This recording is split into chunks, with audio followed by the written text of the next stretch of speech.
19-3. That's the number everyone remembers when you mention the Vought F-8 Crusader. Kill ratio against MiGs in Vietnam, 19-3. The highest of any American fighter in the entire war. And with that record came a nickname dripping with swagger, the last of the Gunfighters. Sounds incredible, right? You picture a machine that owned the sky.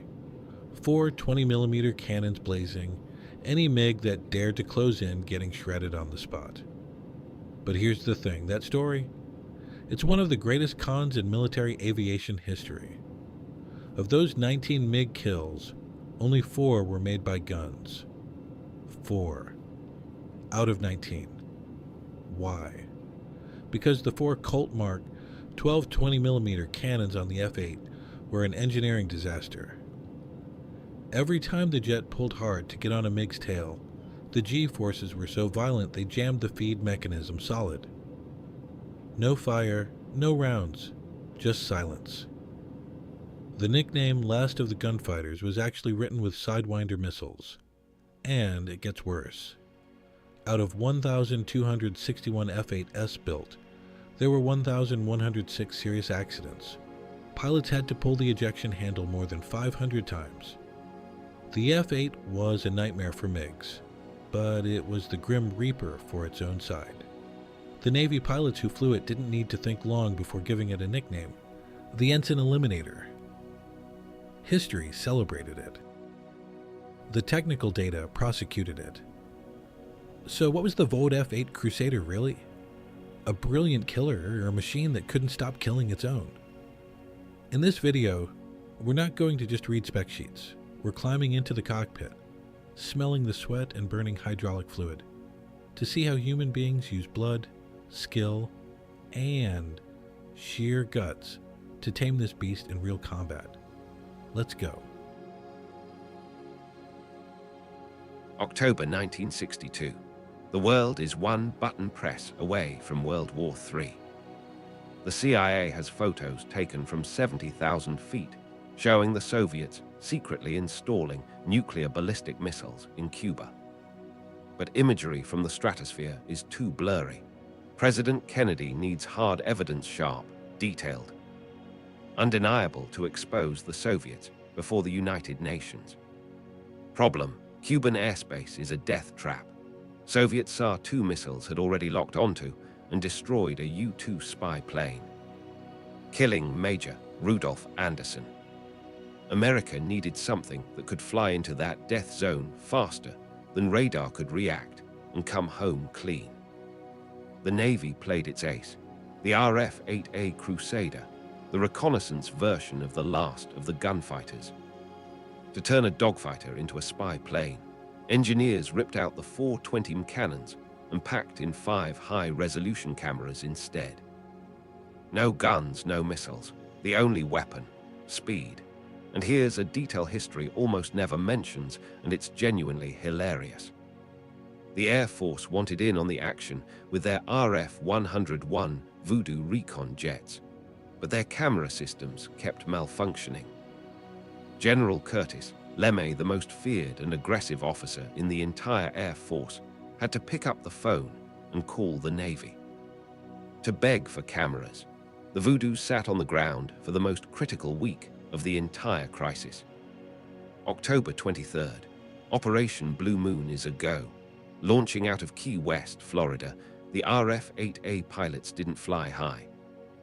They skimmed the ocean at just 200 feet, hiding below Cuban radar coverage. At 480 knots, that's over 550 miles per hour, they bored in on the Cuban coastline, then yanked back on the stick in a sudden pop-up.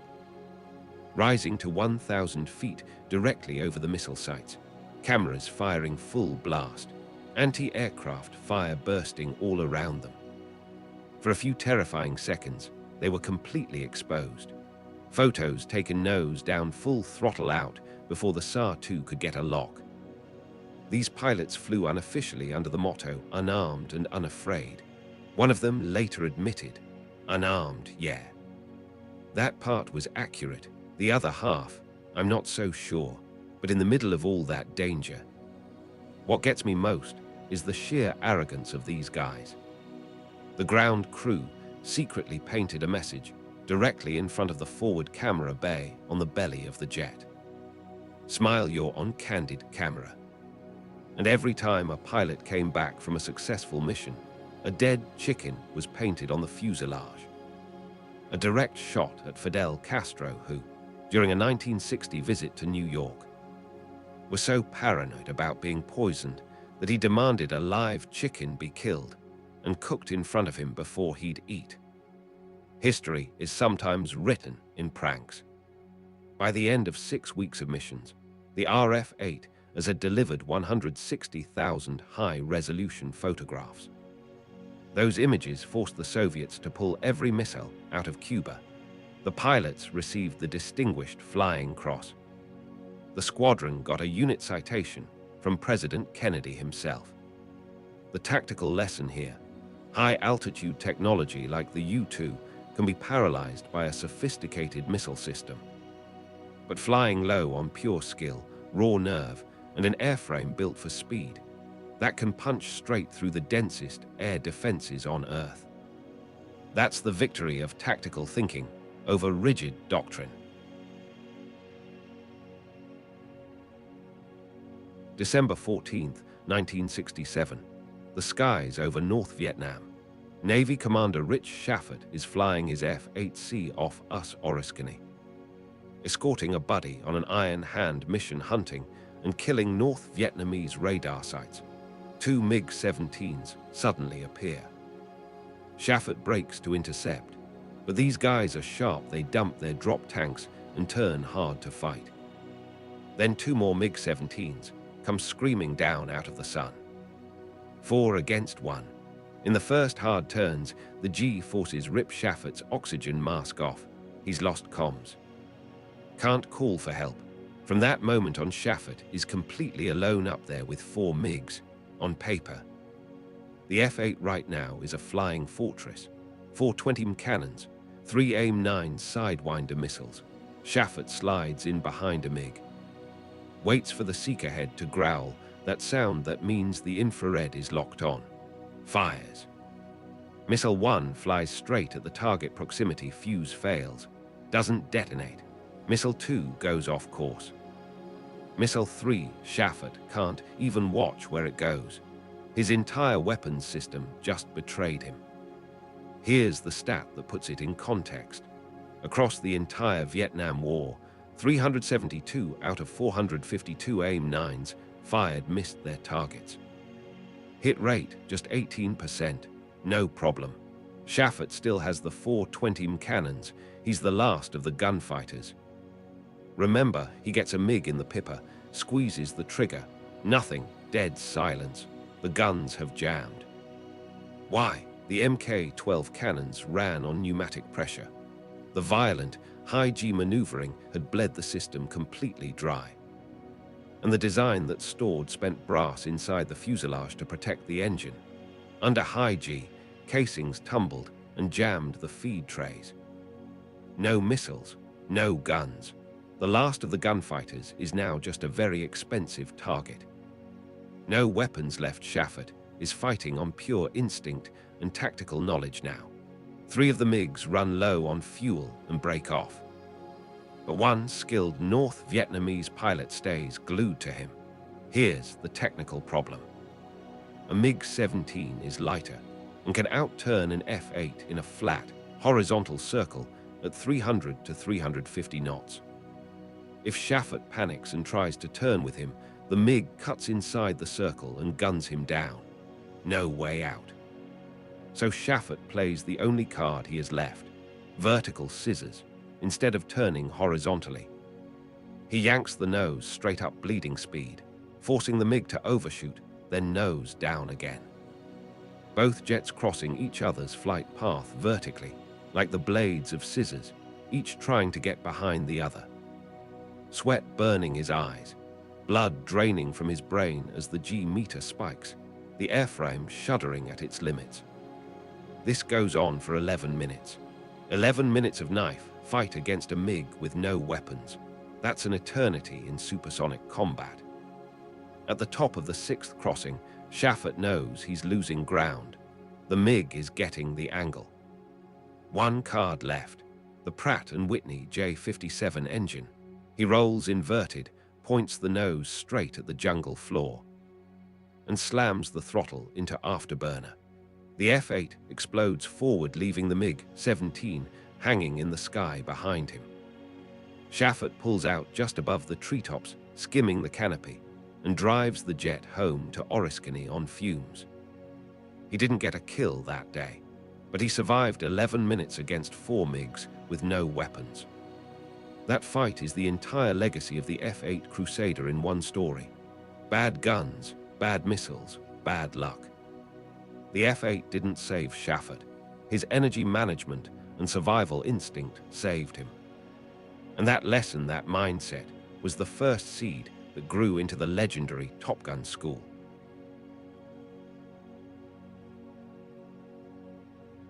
Early 1960s, the proud French Navy is staring down a humiliating reality. They have 2 brand new aircraft carriers, Clemenceau and Foch, but the elevators and catapults are too small to handle the F-4 Phantom. The domestic Dassault programs are too expensive and too risky. There's no other option. France bites the bullet and buys the F-8 Crusader, but there's a critical problem. The F-8's landing speed is too fast for the shorter French carrier decks. Fitting an F-8 onto a French carrier is like stuffing a bull into a rabbit hutch. The engineers at Vought redesigned the entire wing system for the French F-8E FN variant, reducing the incidence angle, adding deeper flap deflection, but that still wasn't enough. They had to bring in the big gun, the Boundary Layer Control System BLC. The concept: bleed high-pressure hot air directly from the engine compressor, route it through a maze of internal ducting, and blow it back out through slots along the leading edge flaps. This blown flap effect generates artificial lift cutting approach speed by roughly 15 knots, aerodynamically. A genuine feat of engineering. For the maintenance crews, an absolute nightmare. The hydraulic plumbing leaked constantly, coating the aircraft in a sticky fluid the mechanics nicknamed green slime. The French F-8s became the most maintenance-intensive jets in the entire naval fleet. The French also refused to use American Sidewinder missiles, insisting instead on their domestic Matra R530. Problem: the F-8's radar wasn't well matched to it. Miss rate, 65%, but these mismatched leaking. High-maintenance jets almost started a shooting war. May 7, 1977, the skies over Djibouti on the Horn of Africa. 2 French F-8s on patrol, they spot 2 unknown aircraft. The French pilots close in, get a radar lock, and flip their weapons switches to hot. They look through the gun sight, not friendly aircraft. 2 North Yemeni MiG-21s, each carrying 4 missiles pointed straight at them. Both formations orbit each other in a tense standoff. Weapons armed, nobody willing to shoot first. Eventually, both sides break off and go home. That was the only close quarters intercept the French F-8 ever had in its entire service life.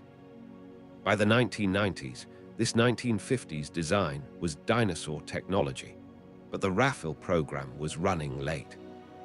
France wasn't allowed to buy American F-18s, so they were forced to keep 17 aging F-8s alive, upgraded to F-8P standard. No flare dispensers, no electronic countermeasures, flying into the modern electronic battlefield completely naked. And here's the number that breaks every mechanic who hears it. To keep 1 French F-8 airborne, for 1 hour the maintenance crews had to put in 67 hours of work below decks. And yet those old jets still flew combat air patrols over Lebanon, the Persian Gulf, and the former Yugoslavia.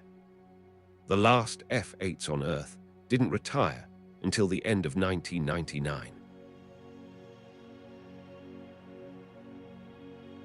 You just survived 11 minutes against 4 MiGs. You can see the carrier's lights in the darkness ahead. You think you're safe.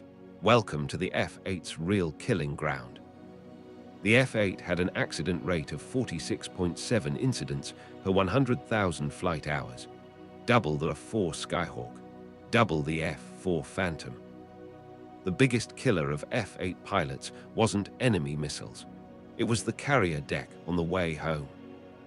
To understand why, you need to look at the F-8's most celebrated design feature, the variable incidence wing. To land slowly enough without dragging the tail, the entire wing assembly pivoted up 7 degrees. The wing angle created lift, while the fuselage stayed level. The pilot's forward visibility was perfect, and this innovation was so impressive it won Vought the prestigious Collier Trophy in 1956. But that same genius created a deadly illusion. On a normal aircraft, if you're too slow on approach, the nose rises. The landing signal officer on deck can see it instantly and wave you off.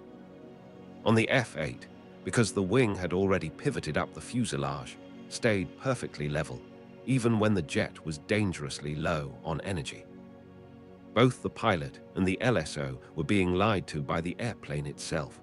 The result, if the LSO wasn't a seasoned F-8 veteran, he wouldn't see the problem until it was too late.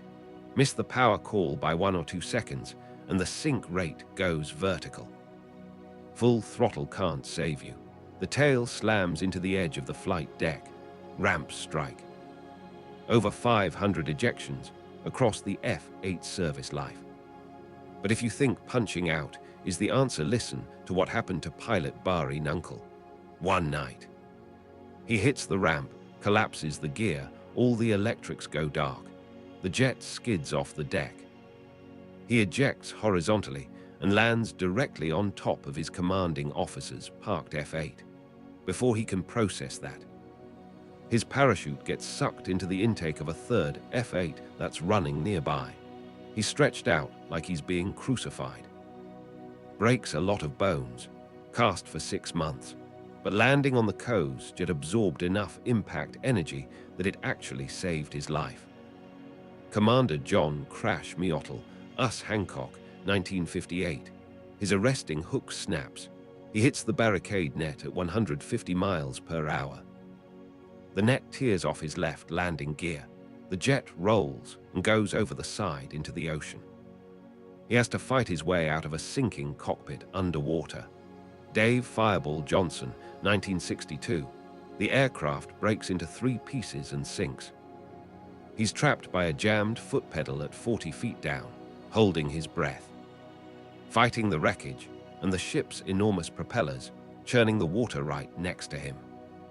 F-8 pilots passed around a saying that was equal parts dark humor and hard truth. Any landing you can walk away from or swim away from is a good landing. But here's the paradox.